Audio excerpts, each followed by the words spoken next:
बोलिए सद्गुरुदेव भगवान की, गुरु माता की, भगवान भोलेनाथ की, माता कामाख्या की, सभी संतों की, गौ माता की, बोलिए सच्चे दरबार की, करौली शंकर महादेव की, हर हर महादेव।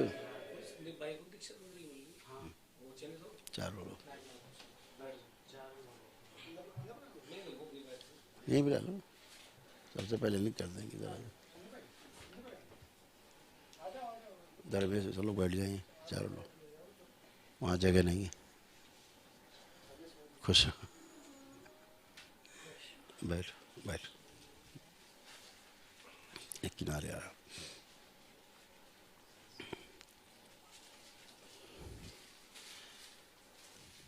तंत्र दीक्षा के लिए दरबार में उपस्थित परम पूजनीय बाबा जी के सभी परम शिष्य, आप सभी का दरबार में बहुत बहुत स्वागत है। पुनः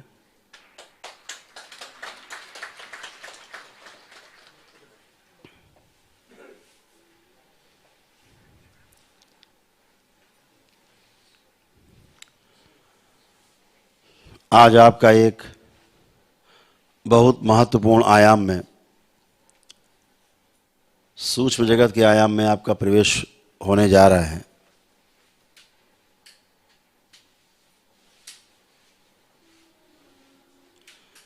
यह इस पृथ्वी पर एक असाधारण घटना है।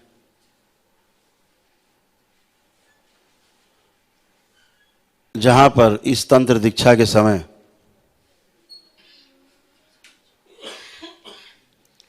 सूक्ष्म जगत में तंत्र के सभी सम्राट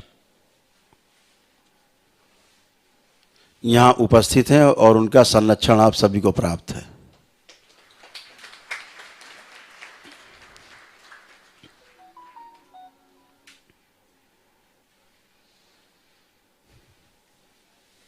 अभी शायद आपको इस बात का एहसास भी नहीं है ठीक से कि यह दीक्षा जिसमें आज आपने प्रवेश लेने के लिए आवेदन किया था और आप चयनित हुए हैं सभी लोग, ये आपको किस यात्रा पर ले जाने वाली है, अभी आपको इसका पूरा ठीक से ज्ञान नहीं है। अभी सुनी सुनाई बातों के आधार पर आपने दीक्षा लेने का कार्यक्रम बनाया, कुछ अनुभव के आधार पर ही बनाया है कार्यक्रम कुछ लोगों ने, लेकिन जब इसके अनुभव और इसका साक्षात्कार आपको होगा तो आपको असली चीज़ समझ में आएगी। जो असली वस्तु है सूक्ष्म जगत की, जब वो समझ में आएगी तो निश्चित रूप से आपके लिए विस्मय होगा और पहली बार शुरू में आपको चमत्कार जैसा लगेगा, लेकिन जब रोज़ वैसा ही घटित होने लगेगा तो चमत्कार और रहस्य दोनों के पर्दे और दीवारें सब गिर जाएंगी और आपको सामान्य सी घटना लगा करेगा। वह चीज़ सामान्य आपको लगा करेगी जो धरती पर लोगों के लिए असामान्य है, असाधारण है, वो आपको बिल्कुल छोटी सी घटना लगा करेगी। लगेगा अरे कुछ नहीं, ये तो सब पता है, ये तो कुछ भी नहीं। हम तो खामखा ही जो है भयभीत रहते थे, हम तो खामखा में जो है वो भटकते रहते थे, भ्रमित थे। तो ये बात आपको समझ में आएगी जब आप इस दीक्षा के कार्यक्रम में आगे बढ़ेंगे, सीढ़ियाँ चढ़ते जाएंगे धीरे धीरे। ये बहुत अद्भुत क्षण है आज। मंत्र दीक्षा ली आप लोगों ने पहले, मंत्र दीक्षा को पूरी तरह से सफल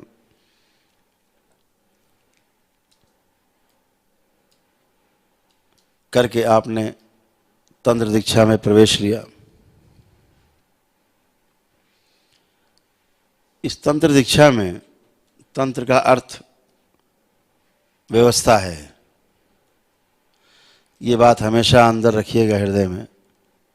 बहुत लोग इसलिए चयनित नहीं हो पाते कि वह इस तंत्र के माध्यम से अव्यवस्था के बारे में सोचते हैं, इसलिए उनका गणित गड़बड़ा जाता है। यह जो आपने वीणा उठाया है सेवा का, इसको इसी भाव से सुरक्षित रखना। जब सेवा के भाव से आप रहते हैं तो पूरी सृष्टि आपके साथ होती है, और जब स्वयं के लिए, अकेले के लिए आप सोचते हैं तो पूरी सृष्टि आपसे कट के अलग हो जाती है। हमेशा ध्यान रखना, जब सबके बारे में सोचते हैं तो सब आपके साथ जुड़ जाते हैं, जब अकेले के बारे में सोचते हैं तो आप बिल्कुल अकेले रह जाते हैं। ये सूत्र है, इसको हमेशा ध्यान रखिएगा। इसीलिए लोक कल्याण का बड़ा महत्व है। लोक कल्याण जब आप करने की सोचते हैं, आप देखिए आपके मन में कैसे पुलकन होती, कैसे पुलकित होता आपका शरीर, आपका हृदय कैसे अलग तरह से स्पंदित होता है, आपका मन एक अलग तरह से खिलता है, एक अलग तरह से कमल खिलते हैं आपके अंदर।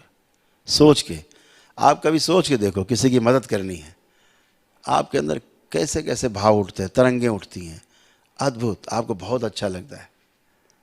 और किसी का नुकसान करने के बारे में सोचो, आप देखो आपके जो श्वासों का जो रिदम है ना, वो टूट जाता है, टूटने लगता है, एक भय सा व्याप्त होता है, और श्वासों का रिदम ऊपर नीचे होने लगता है तेजी से, एक भय सा व्याप्त होता है।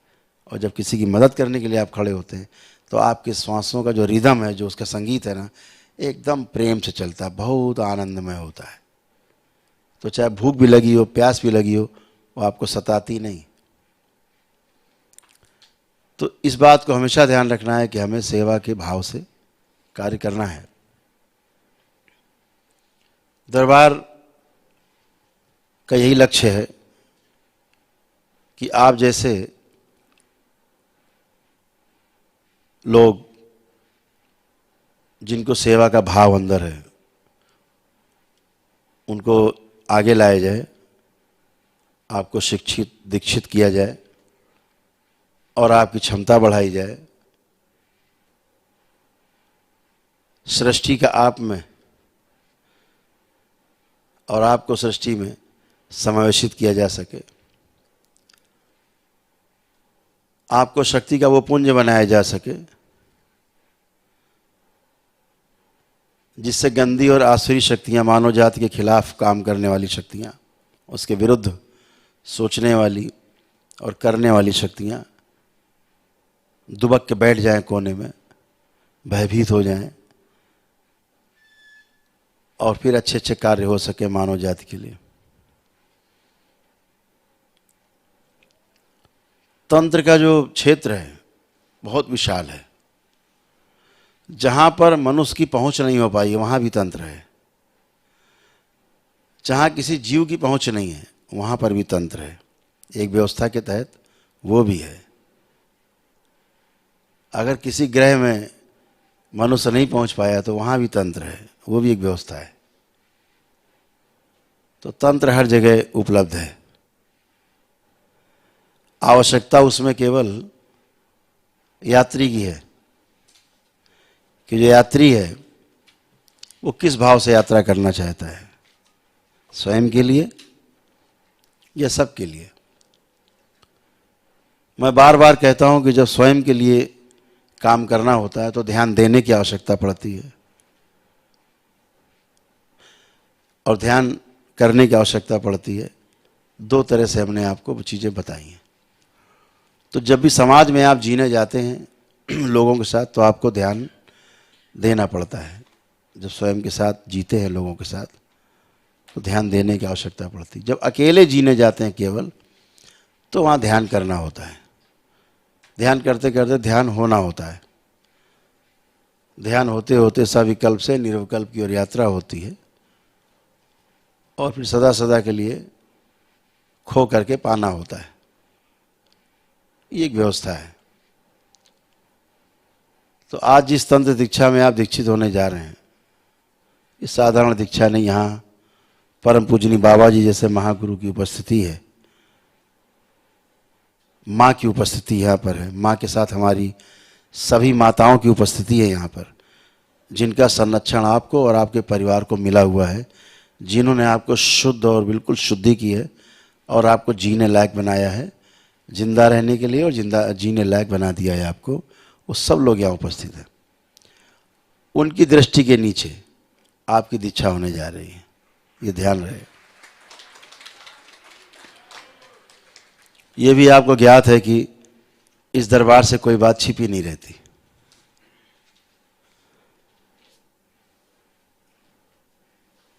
दरबार आपको किसी प्रकार से भयभीत नहीं करना चाहता, लेकिन जो है उसको आप महसूस करते हैं।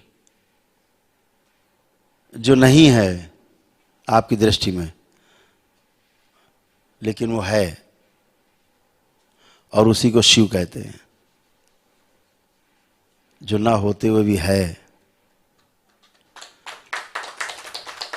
और जो होते हुए भी नहीं है, वही शिव है। तो उसके आप आगोश में हैं। जैसे घना कोहरा होता है, आप बीच में चले जा रहे होते हैं कोहरे के बीच में, ऐसे शिव है चारों ओर, ऐसे शक्ति है चारों ओर। आपको लगता मैं जा रहा हूं, लेकिन घना कोहरा आपके चारों ओर है। ऐसे शक्ति है, शिव है। जब कोहरा नहीं पड़ रहा है तब भी आप समझ लो कि आप ऐसे ही चारों ओर शिव और शक्ति के घेरे में हैं। आप दरबार के घेरे में हैं, बाबा और माँ के संरक्षण में हैं, सुरक्षित हैं। ये दरबार भोग काटने के लिए लोगों के, इसका अवतरण हुआ शुरुआती तौर पे देखा जाए तो। आपकी कुंडलिनी को खोलना बंद करना इस दरबार की क्षण भर की बात है, आप देखते ही हो। और यही कुंडलिनी खुल जाए, इसके लिए बार बार व्यक्ति जन्म लेता है। आप सब जन्म लेते हो बार बार। यही कुंडलिनी किसी तरह खुल जाए, बस यात्रा शुरू हो जाए। ये पूरी यात्रा, ये दरबार आपको एक क्षण से भी कम समय में करा सकता है, और दरबार कराता है। जो दरबार के सेवक हैं, सेवा में रहते हैं, इनको दरबार यात्रा कराता है। क्षणों में ब्रह्मांड की यात्रा करते हैं, क्षणों में। ये छोटे छोटे बच्चे जो सेवा कर रहे हैं ना, ये संसार के बड़े बड़े साधकों से भी ज्यादा इनको ज्ञान है। ज्ञान का अर्थ अनुभव है, किताबी ज्ञान नहीं है। किताबी सूचना है, वो ज्ञान नहीं है, लेकिन अनुभव है इनके पास जबरदस्त।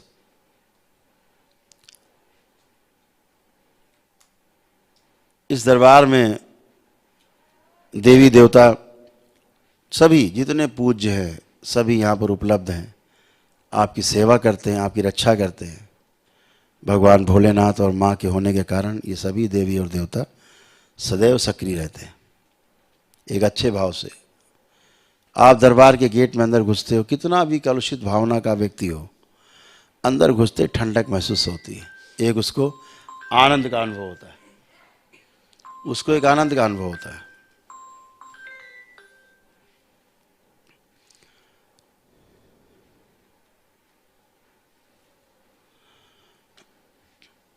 वो सकारात्मक होने के कारण ऐसा होता है।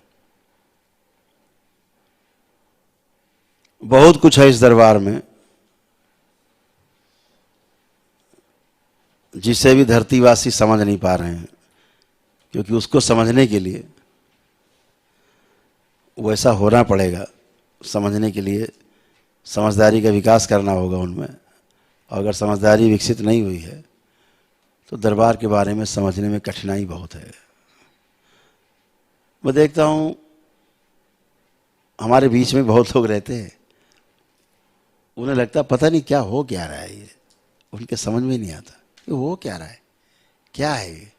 रहते दिन भर बीच में साथ में, वो एक भावना, एक निगेटिविटी की रहती है अंदर, वो उनकी नहीं। हम देखते हैं कि उनकी भावना नहीं है, ये उनकी मजबूरी है, उनका सोचने का तरीका है जो उनको बचपन से मिला है, शक करने का। लेकिन बच्चा तब तक शक करे जब तक नहीं जानता माँ बाप क्या होते हैं, तब तक ठीक। लेकिन जब बच्चा बड़ा हो जाए, स्कूल में नाम लिख जाए, हाई स्कूल इंटर पास कर ले, तब उसे स्वीकार कर लेना चाहिए कि हमारे माता पिता यही हैं।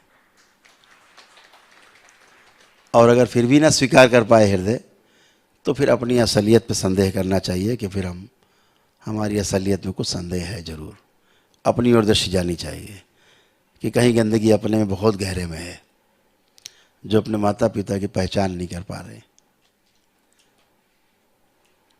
मैं देखता रहता हूँ, अंदर अंदर हंसता रहता हूँ कि मेरे साथ रह रहे, मेरे साथ चल रहे, मेरे साथ बैठ रहे, उसके बाद भी उनको शंका फिर भी बनी हुई है, फिर भी बनी है शंका, ऐसे कैसे, ऐसे कैसे। मैं देखता हूँ भोग बहुत गहरे हैं इनके, और कहीं न कहीं भोग ले जाके गहरे में इनको डुबोएगा।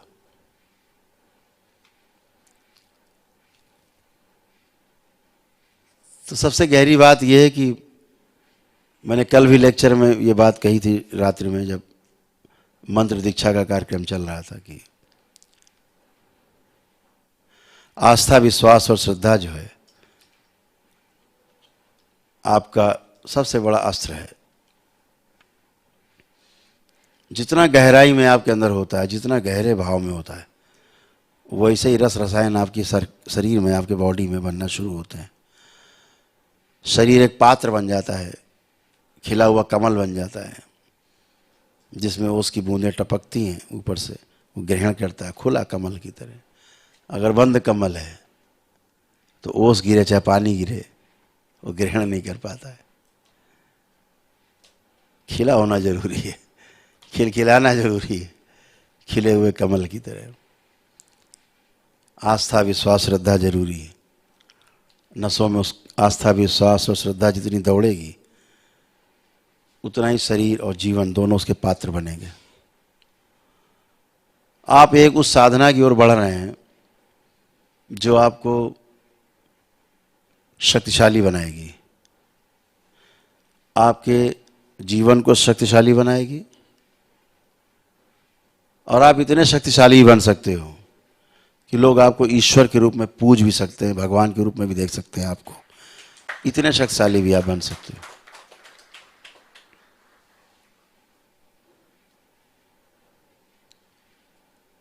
वो आपके ऊपर है कि आप किधर जाते हो, आपके मन में क्या चल रहा है। क्योंकि सृष्टि बड़ी अजीब है। आप जैसा चाहते हो वैसा ही होने लगता है, वैसी ही परिस्थितियां आपके इर्द गिर्द अगल बगल निर्मित होने लगती हैं, और धीरे धीरे धीरे धीरे आप वैसा ही बन जाते हो। अद्भुत है सृष्टि, सोच के देखो। आप केवल सोचते हो, उसी प्रकार की स्मृतियां आसपास जो होती हैं। मान लीजिए आपका अंदर से मन करे कि भोजन नहीं मिल रहा, चुरा के ही खा लें। एक भाव आया सिर्फ चोरी का, एक भाव, काहे का आया, चुरा के कुछ खा लेते हैं। तो आसपास जो चोर स्मृतियां हैं ना, चोरी करने वाली, वो सब आपकी तरफ आकर्षित होंगी। सबका जो वो है ना मुंह, जैसे आप इधर हो ना, तो सबका मुंह इधर ही घूम जाएगा। अच्छा, चारा, वाहन मिला, वो सारी स्मृतियां उसी खोपड़ी में एंट्री, चोर वाली। अब इतनी चोर वाली आ जाएंगी कि फिर आदमी चोरी छोड़ डकैती करने की सोचने लगेगा। वो स्मृतियां हैं। आपने अच्छा करने को सोचा तो जितनी भी अच्छाई करने वाली स्मृतियां हैं इस ब्रह्मांड में, सबका आपकी तरफ अट्रैक्शन, और आप में तरफ आकर्षित होंगी, आपको प्रभाव देंगी, और आपसे अच्छा अच्छा और अच्छा और अच्छा और अच्छा करवाने के लिए प्रेरित करेंगी। आप पात्र बनते हो केवल। आप एक स्मृति तो आगे ला के देखो, सुसाइड करना है, कोई ऐसी कोई बात बोल दे, आप अंदर सोचो इससे अच्छा तो मर जाए, ज़्यादा अच्छा है। बस एक स्मृति आपकी बन गई, बस हो गया काम। जितनी आत्महत्या वाली स्मृतियां हैं वो आसपास आपके चक्कर और आप में एंट्री आपके आत्महत्या वाले भाव को और बढ़ा देगी। इतना बढ़ा देगा हो कि आप फंदा अंदर डाल के को लटक भी सकते हो। जो इच्छा करी हो मनमाही, तुलसीदास जी लिख भी गए हैं,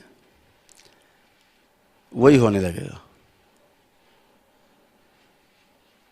केवल आप सोचो। सोचना कितना खतरनाक है, जरा फिर सोचो। आप हमेशा ध्यान रखो कि सोचना भी अच्छा अच्छा, मैं रोज कहता हूँ, प्रतिदिन सबको कहता हूँ, अच्छा सोचो, अच्छा बोलो, अच्छा करो, अच्छा देखो, अच्छा सुनो, अच्छे बन जाओगे। रोज बोलता हूँ मैं, ऐसा कोई दिन नहीं जाता जिस दिन मैं ये वार्ता नहीं करता, रोज करता हूँ। तो अगर देखना ही है तो अच्छा देखा जाए, खराब काहे देखा जाए। बात वही रसगुल्ले वाली। ये एक सज्जन दरवाजे के बाहर जो है हथेली में कुछ खा रहे थे, तो सामने से नीलमणि निकले, उन्होंने पूछा, भैया ये तो क्या खा रहे हो, तुम्हारे हाथ तो है ही नहीं कुछ, ये खा क्या रहे हो? बोले गुड़ खा रहे हैं। गुड़ का गुड़ तो दिख नहीं रहा है। बोले झूठ मूठ खा रहे हैं। तो नीलमणि तो ज्ञानी थे, उन्होंने कहा अगर झूठे मूठ खा रहे हो तो भैया रसगुल्ला खाओ, छेना ही ना खाओ, कोई गुलाब जामुन खाओ, अगर झूठे मूठ खाना है तो। अगर सोचना ही है केवल, कुछ करना नहीं, तो कम से कम अच्छा अच्छा सोचा जाए। इतना तो कार्य अपने हाथ में है कि अच्छा अच्छा सोचा जाए। तो जब अच्छा सोचते हैं आप, तो फिर वो इसी सृष्टि आपके आसपास निर्माण शुरू हो जाता है। आपने सोचा कि हमें तो सब तंत्र दीक्षित होकर के तंत्र में, और फिर तंत्र की सारी शक्तियां हमें अर्जित हो जाएगी, उसके बाद फिर हम दरबार वरबार लगा के कायदे से फिर हम ठुकाई करेंगे पब्लिक की, है ना।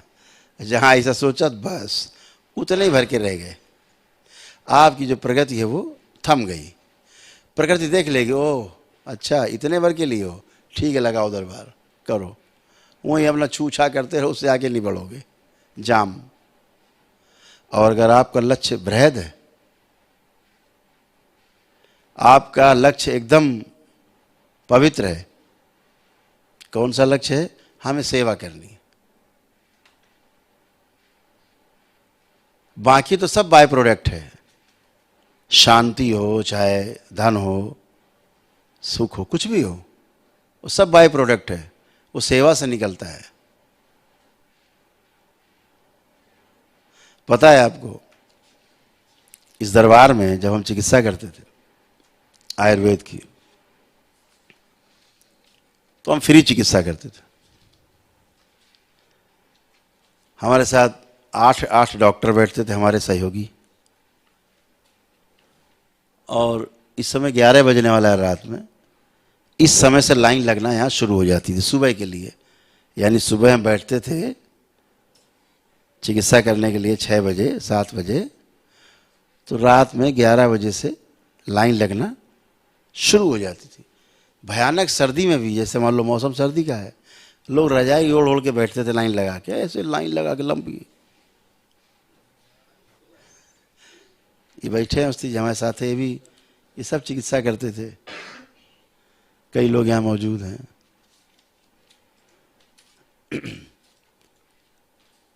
कभी कभी लाठियां भी चल जाती थी पुलिस की, इतनी भीड़ होती थी लाइन लगाने की। अब 7-8 डॉक्टर होने के बावजूद भी लोगों की मंशा रहती थी कि वो मिलना है वो वाले डॉक्टर साहब से, बड़े वाले से। बड़े वाले को, जिनके सर पे बाल का बहुत कम, छोटे छोटे, उनसे मिल। लोग बता देते थे वहां जाना, जिसके सर पे बाल वो छोटे छोटे, उसी से मिलना है, बाकी सब बेकार है। तो बैठे बेचारे, उनसे को वो डॉक्टर साहब बैठे, नहीं नहीं उनसे नहीं मिलना है। तो सुबह से बैठते थे, रात तक बैठे रहते थे। बाबा कृपा से स्टेमिना इतना था कि सुबह बैठ गए 6 बजे और शाम तक 6 बजे बैठे रहते थे, 12-12 घंटे एक ही जगह पे, उठते भी नहीं थे, लघुशंका करने में नहीं जाते थे, एक ही जगह बैठे रहते थे। भीड़ होती थी, सिर उठाने का मौका नहीं मिलता था ठीक से। तो एकदम फ्री चिकित्सा थी, कोई फीस नहीं, औषधि का कोई पैसा नहीं, एकदम औषधि फ्री, सबको फ्री औषधि। फिर उसका खूब दुरुपयोग हुआ। हमारे आध्यात्मिक गुरु थे श्री नागराज जी, वो वैद्य भी थे। हमसे उन्होंने एक दिन कहा कैसे चलो, आए हुए यहाँ पधारे, कैसे चल रहा? हमने बहुत अच्छा चल रहा है। बोले बिल्कुल अच्छा नहीं चल रहा है ये। अरे क्या ले अच्छा चल रहा है, कोई कमी हो तो बता दे। बोले फ्री फंड वाला जो काम चल रहा है बिल्कुल ठीक नहीं है, इसका दुरुपयोग होगा, सदुपयोग नहीं हो सकता है। जिसको चिकित्सा मिलनी चाहिए मिलेगी नहीं, ये बीच वाले लूट ले जाएंगे और असली वाले भूखे रह जाएंगे, पक्का है। मुझे ऐसा प्रतीत धीरे धीरे होने लगा था कि वाकई में ऐसा कुछ हो रहा है। मैंने पता लगाया तो पता लगा कि लाइन में मान लीजिए 1000 आदमी लगा है, तो उसे 500 आदमी ऐसा लगा जो दूसरों के लिए दवा लेने आया है। पैसा तो पड़ना नहीं था, पैसा ही नहीं पड़ना था। वहाँ पहुँचे डॉक्टर साहब के पास, बताओ ये कष्ट है, ये कष्ट है, ये कष्ट है, ये अच्छा अच्छा ठीक, इनको दवा दे दो। दूसरे कष्ट बता के दवा लेके चले गए, फ्री मिल रहे।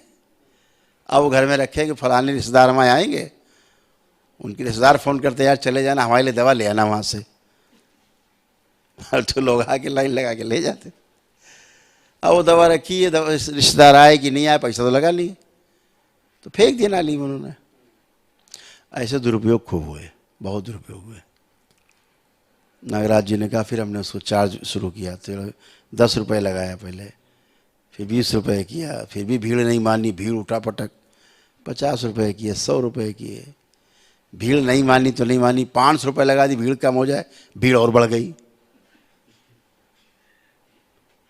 अब 500 रुपये फीस लगाई हमने अपनी, तो जो भीड़ थी वो 4 गुनी हो गई। तो हमें निर्णय लेना पड़ा कि हमें ओपीडी में बैठने नहीं है, काम ही खत्म, हम उधर बैठेंगे ही नहीं। अब ये भीड़ इतनी चली आ रही, मान ही नहीं रही है। तो फिर थोड़ा और डॉक्टर से कहा तुम लोग चिकित्सा करो, हम जरा ओपीडी, फिर 2 साल में ओपीडी नहीं बैठा, क्योंकि उद्देश्य को धन कमाना नहीं था। तो ये सब देखा हमने, सब चीज़ें।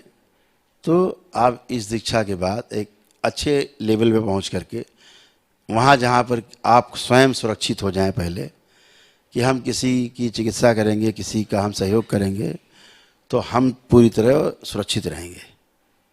जब इस वाले मुकाम पे आप पहुंच जाएंगे,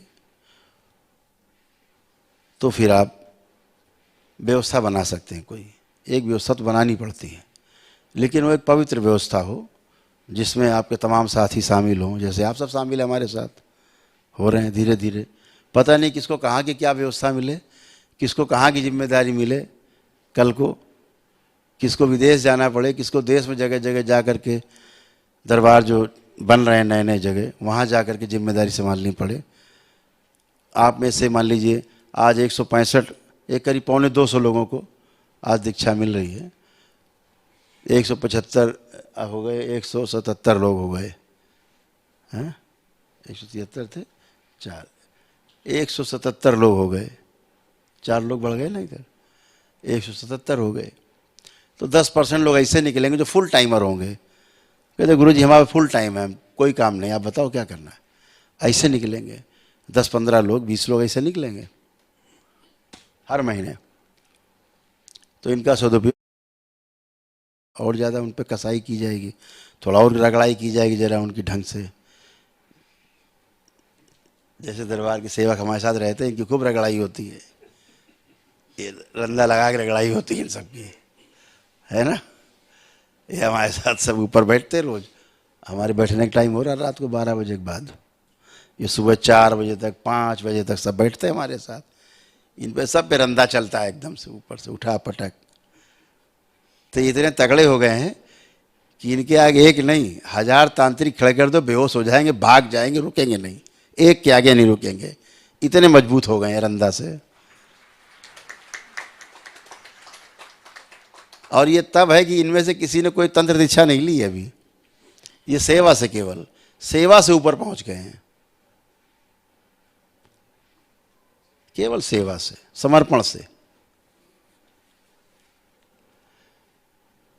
तो सेवा बहुत अद्भुत है। जब सेवा का भाव रहता है तो पूरी सृष्टि आपके साथ खड़ी होती, इसका हमेशा ध्यान रखना है।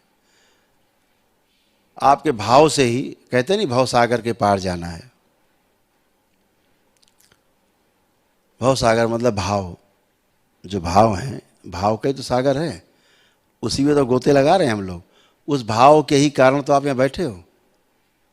अगर आप में भाव नहीं होता सुंदर सेवा का तो आप यहाँ नहीं बैठते। तो भाव, उस भाव सागर से पार कैसे जाना है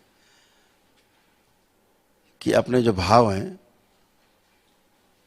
वो उसका चुनाव करना है जो सही भाव है, और भाव का चुनाव करके उसी के अनुसार आगे चलना है ना, भावातीत होना है। तो आप सब कर सकते हो, आप सक्षम हो। दरबार ने आपका चयन किया है। जैसे चयन करने की पद्धति इस दरबार में है, इंटरव्यू लेने की, साक्षात्कार लेने की कि आप में योग्यता है कि नहीं, किसी दरबार में धरती में ऐसे वर्तमान में कोई परीक्षण और कोई साक्षात्कार इंटरव्यू नहीं लेता जैसे आपका दरबार इंटरव्यू लेता है, हैं? और ये दरबार आपका चयन करता है, आपके भाव देखता है और योग्यता देखता है। दो चीज़ें देखता है, योग्यता और भाव, फिर आपको चयन करता है। तो निश्चित रूप से दरबार के आप आंखों के तारे हो, इसीलिए आपका चयन हुआ है।